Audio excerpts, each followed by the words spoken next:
Para entrar en contexto, veamos esta pequeña reseña histórica de la Argentina.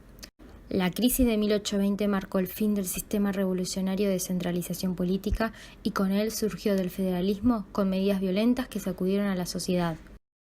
En la batalla de Cepeda, en 1820, enfrentamiento entre el federalismo y las Provincias Unidas del Río de la Plata, donde finalmente triunfan los líderes federales. Se lleva a cabo el Tratado de Pilar el 23 de febrero y trae como consecuencias que Estanislao López, gobernador de Santa Fe, y Francisco Ramírez, gobernador de Entre Ríos, disolvieran el Estado Nacional. En síntesis, el poder recae en los caudillos, líderes locales de gran ascendiente sobre su comunidad que ejercieron una autoridad sin limitaciones con amplio apoyo popular.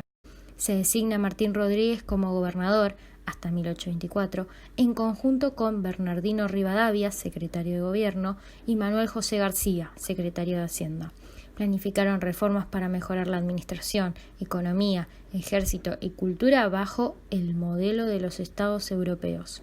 El gobernador realizó 2 expediciones contra los indios con el objetivo de expandir la zona de explotación ganadera. La primera, denominada la expansión de la frontera contra el indio, en 1823 hasta 1824. La segunda expedición no tuvo resultados duraderos porque los indígenas se alteraron por la acción militar y así la frontera se extendió, pero los establecimientos rurales continuaron expuestos a los malones.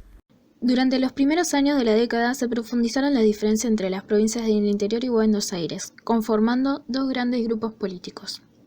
Por un lado, los unitarios, representados por la élite de Buenos Aires, intelectuales liberales, grandes comerciantes y militares. En la contracara, los federales, representados por la población de carácter rural, hacendados, caudillos y algunos intelectuales. En cuanto a lo político, los unitarios defendían la centralización del poder en Buenos Aires, donde las provincias simplemente eran divisiones territoriales internas con escasa autonomía, y la nación debía predominar sobre ellas, es decir, una legislación que unifica bajo una misma ley a todo el país, independientemente de las tradiciones, cultura o particularidades locales. En cambio, los federales buscaban la descentralización política, para que se representara la autonomía de las provincias dentro de la nación. Su idea era formar un país republicano y federal, pues, tomando en cuenta la extensión del territorio, así como la economía y la política regional, afirmaban que este modelo se adaptaba mejor a las características nacionales. En lo económico, los unitarios tenían políticas de libre comercio que beneficiaban a Buenos Aires y a Europa, a pesar de que las demás provincias se verían afectadas.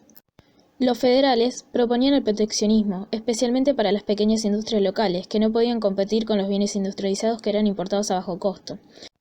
Y socialmente, los unitarios eran una sociedad abierta a la influencia europea, preparada para los cambios, mientras que la sociedad federal respetaba las tradiciones, mostrándose reacia a las novedades. A fines de 1825, el grupo centralista unitario se fortaleció. Rivadavia regresó a Europa impulsando su proyecto nacional, inspirado en el liberalismo unitario de la época.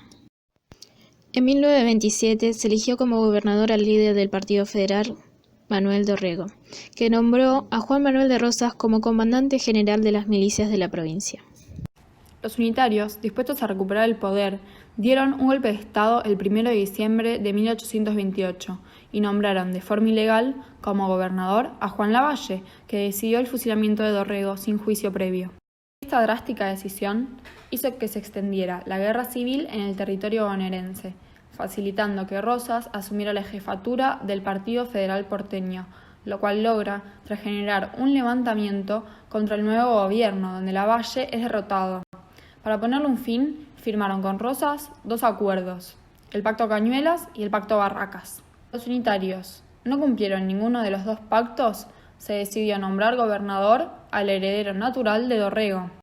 Por eso, en 1829, Juan Manuel de Rosas asume el gobierno de la provincia como el restaurador de las leyes y el orden. Apoyado por todos los sectores sociales, tanto altos, hacendados, comerciantes y extranjeros, como los más bajos, peones, gauchos de la campaña, orilleros, libertos y esclavos. En 1833, Rosas lleva a cabo la expedición al desierto, con el fin de oponerse a los indios de la frontera sur, situándose al margen de la lucha por el poder. Las tierras de la región pampeana se distribuían entre indios y blancos desde tiempos de la conquista, pero los blancos llamaron desierto a los territorios que pertenecían a dichas civilizaciones. La campaña Rosas al Desierto finaliza en 1834, obteniendo 2.900 leguas cuadradas de terrenos para ser incorporadas al pastoreo, reduciendo así la acción de los indios que debieron refugiarse en el sur. Así, a Rosas le otorgan el título de Héroe del Desierto. En 1845 se emite el libro Facundo, Civilización y Barbarie en las Pampas Argentinas, escrito por Domingo Faustino Sarmiento, adepto de los unitarios, que lo emplea como crítica a la oposición y una forma de ataque contra Juan Manuel de Rosas. El contexto de la Argentina se puede simplificar en la dicotomía de la vida campo-ciudad, federales unitarios. Además, Sarmiento expresa el análisis de esta eterna crisis como consecuencia del histórico duelo entre una civilización y una barbarie, dilema que, según él, solo podía resolverse con el triunfo de la civilización sobre la barbarie. En 1852, en la batalla de Caseros, donde se enfrentan federales y el Ejército Grande, finalmente triunfa Justo José de Urquiza, comandante del Ejército Grande. Y en consecuencia termina la etapa rosista y cambia el lema: mueran los salvajes unitarios por mueran los enemigos de la organización nacional. En 1861 fue Mitre quien venció a Urquiza en la batalla de Pavón. En consecuencia, proyectó su influencia sobre todo el país. Todos los gobernadores federales, excepción de Urquiza, fueron derrocados en las semanas finales del año y en las primeras de 1862, año en el que asume la presidencia, primera de tres que se denominan presidencias históricas. La suya, la de Bartolomé Mitre, de 1862 a 1868, la de Domingo Faustino Sarmiento, de 1868 a 1874, y finalmente la de Nicolás Avellaneda, de 1874 a 1880. Este trío de presidentes, si bien con sus diferencias personales y de estilos y de poder, tuvieron un claro objetivo común para la Argentina: la civilización sobre la barbarie, que culmina en la presidencia de Julio Argentino Roca, 1880-1886, y el fin en la campaña del desierto, 1878-1885, que consistió en el ingreso de tropas argentinas al territorio mapuche Tehuelche-Ranquel, donde se produjo un enfrentamiento armado cuya consecuencia fue la destrucción de los asentamientos, apresamiento masivo y matanza de la población indígena, dando fin al conflicto entre blancos y pueblos originarios. Podemos notar que se trataba de conquistar un área de 15.000 leguas cuadradas ocupadas por unas 15.000 almas, pero terminamos hablando de 14.000 muertos y prisioneros que se reportó en la campaña. Estas presidencias abarcaron el periodo de 1862 a 1880, durante el cual se terminó de consolidar la organización nacional.